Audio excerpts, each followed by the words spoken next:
La question n'est pas de savoir qui dit vrai, la question où sont les documents écrits, parce qu'on est quand même dans un pays où la justice se rend au nom de l'écrit.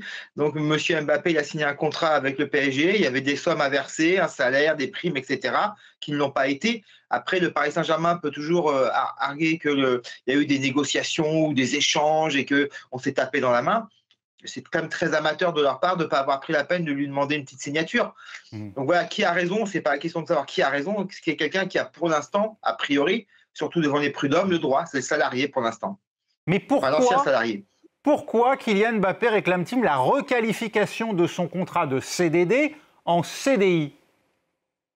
Alors d'abord ça, c'est une vieille Mmh. revendication des footballeurs professionnels parce qu'ils sont dans une situation particulière en tant que salariés dans les clubs. Ils ont un peu un statut à part, hein, puisque à la fois ils sont salariés, ils sont actifs. Hein. Vous avez bien compris que c'est Mmh. pour ça qu'il y a des transferts. Mmh. Pourquoi ils demandent? Parce que je pense qu'il y a une guerre de pression, de surenchère entre les deux qui se regardent dans les yeux. Hein. Qui Mbappé était un footballeur qui avait une telle stature qu'il pouvait discuter avec le Paris Saint-Germain d'égal à égal. Mmh. Donc on est là-dedans, on est dans une surenchère, de pression, de contre-pression pour quelque chose qui va sûrement se régler de manière beaucoup plus réaliste. En tout cas, du moins, j'ose espérer que les juges Mmh. des prud'hommes reviendront un peu, eux, à la raison, même si les chiffres donnent le tournis.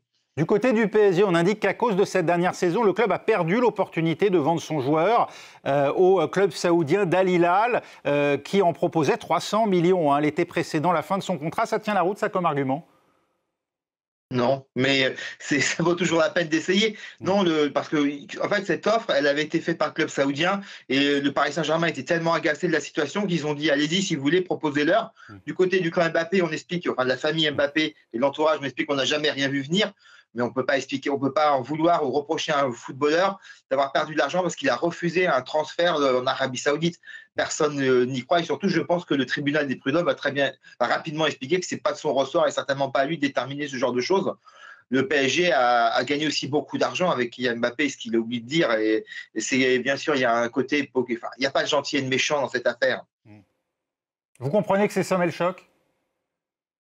On imagine qu'au prud'homme, ils en Choqué, ont non. rarement vu d'un tel montant. Hein.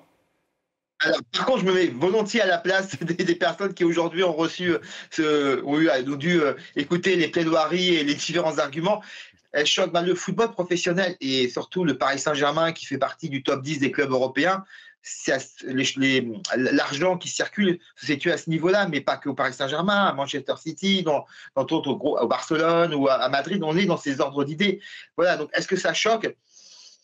Dans ce cas-là, il faut abolir le football professionnel et puis abolir le capitalisme en même temps, parce que c'est la raison de tout ce que nous sommes en train de discuter. Le tribunal des prud'hommes, lui, il va parler juste de droit du travail et des salariés et de l'employeur, ce que chacun est censé respecter dans le contrat. Ils vont sûrement revenir beaucoup plus, comme je l'ai dit, sur terre, même si au final, je ne vois pas comment le Paris Saint-Germain va éviter de payer les salaires et les primes qu'il doit à Kylian Mbappé qui était dans son contrat, à moins de Oui. prouver qu'il y a eu rupture unilatérale ou faute grave. La requalification du contrat en CDI, c'est ce qu'avait obtenu Adrien Rabiot.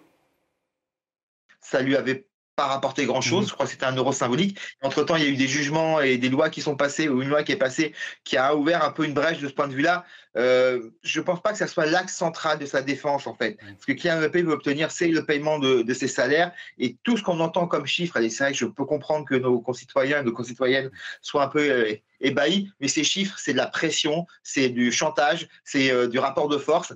Tout le monde sait pertinemment, aussi bien au Paris Saint-Germain que chez Kylian Mbappé, qu'ils n'obtiendront pas Mmh. de tel niveau de compensation. Nous, on est vraiment dans de l'esbrouf et de la comédie. Et heureusement, en face, il y a quand même une juridiction un peu sérieuse qui s'appelle les prud'hommes et qui règle constamment des problèmes de cet acabit, certes avec des virgules en moins.